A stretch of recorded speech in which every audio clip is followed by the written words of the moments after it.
Bismillahirrahmanirrahim. Assalamualaikum warahmatullahi wabarakatuh. Perkenalkan, nama saya Raya Melewati dari kelas 9 B Ibnu Sina. Di sini saya akan mempresentasikan materi tentang meneladani pemimpin Muhammadiyah yang berisikan bab. Yang pertama adalah hakikat pemimpin dalam Islam. Kedua, periodisasi kepemimpinan Muhammadiyah. Yang ketiga, keteladanan pemimpin Muhammadiyah. Yang pertama, bab hakikat pemimpin Muhammad dalam Islam. Hakikat pemimpin dalam Islam. Pemimpin secara istilah berarti khalifah, imamah, atau imarah yang artinya dari pemimpin.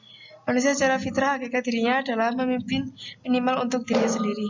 Kepemimpinan leadership adalah kemampuan dari seseorang untuk mempengaruhi orang lain, anggota dan pengikutnya, sehingga tercapai tujuan yang telah ditetapkan bersama.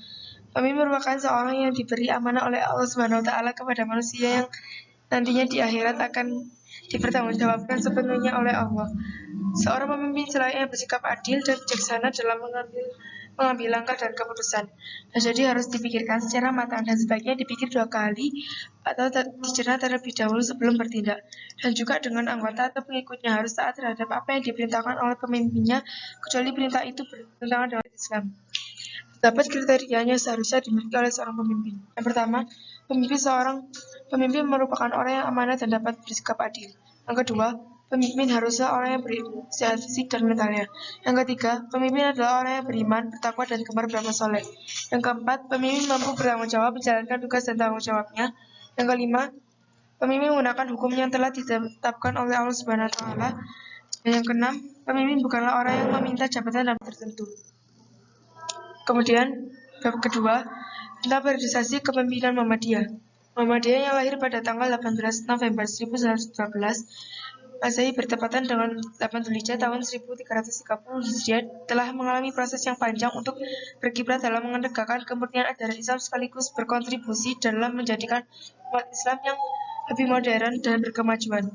Muhammadiyah dalam perjalanannya tertinggi Persyarikatan Muhammadiyah yaitu yang pertama rapat tahunan, yang kedua kongres, dan yang terakhir muktamar. Rapat tahunan terselenggara mulai rapat tahunan ke-1 1912 sampai rapat tahunan ke-14 1925 yang diselenggarakan di Yogyakarta. Istilah kongres digunakan mulai kongres ke-15 1926 hingga kongres ke-30 1941 di Purwakarta.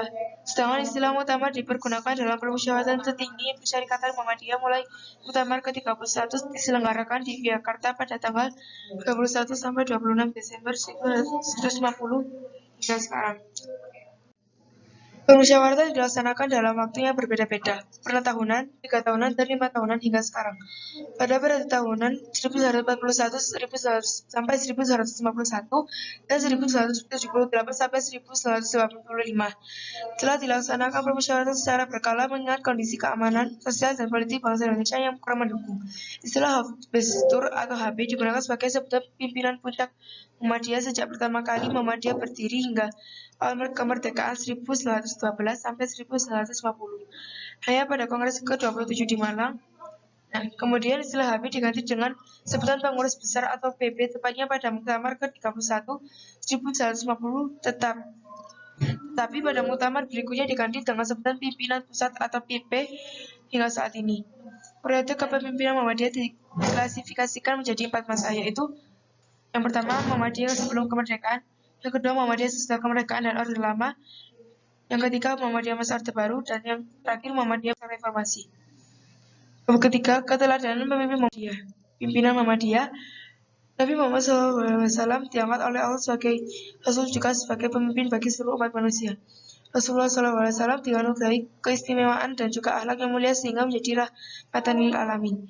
Hal ini sebagaimana tercantum dalam Al-Quran surat Al-Ahzab ayat 21 yang berbunyi Bismillahirrahmanirrahim. Qad qula lakum fi rasulillahi bil tuhaitu sasulina kullu rahmatun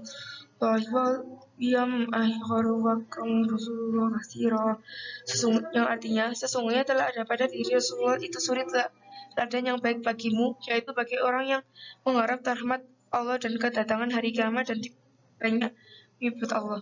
Quran Surat Al-Ahzab ayat 21. Keteladanan yang dicontohkan oleh Rasulullah diantaranya fasidik, jujur, amanah, dapat dipercaya, tablik menyampaikan, dan yang terakhir Fatona cerdas. Kiai Haji Ahmad Dahlan telah melopori berdirinya Muhammadiyah dan menjabat sebagai Hofbestur atau Ketua Umum Muhammadiyah selama 10 tahun mulai 1112 sampai 1122 dan sampai akhirnya hayatnya. Keteladanan seorang pemimpin termasuk pimpinan organisasi besar seperti Muhammadiyah dapat dilihat dari 4 hal, yaitu yang pertama, keteladanan dalam berkeyakinan dan beribadah kepada Allah SWT. Yang kedua, keteladanan dalam berperilaku atau akhlak. Yang ketiga, keteladanan dan pengorbanan. Dan yang terakhir, keteladanan dalam memberikan solusi terhadap setiap persoalan. Sekian dari saya materi tentang kepemimpinan Muhammadiyah. Thank you. Wassalamualaikum warahmatullahi wabarakatuh.